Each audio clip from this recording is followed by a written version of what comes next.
Hi, Tita Tris. Saan ka?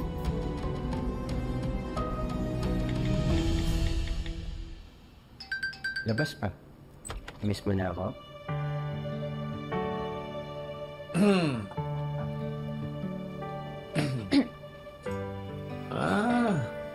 Someone's making my daughter smile. Huh?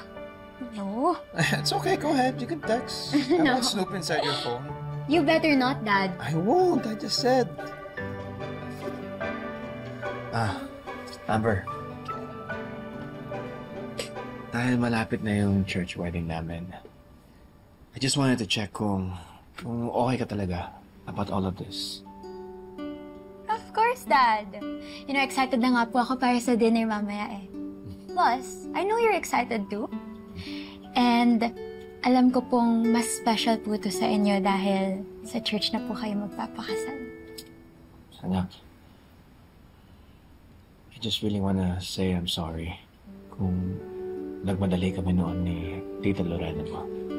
Sorry kung hindi kita nasabihan. Wala ka doon. And you're right. This is very special. It's church wedding. Dahil hindi na kami mag-share ng vows sa harap ng Diyos, kundi kasama na namin kayo ni Leah. The two most important people in our lives.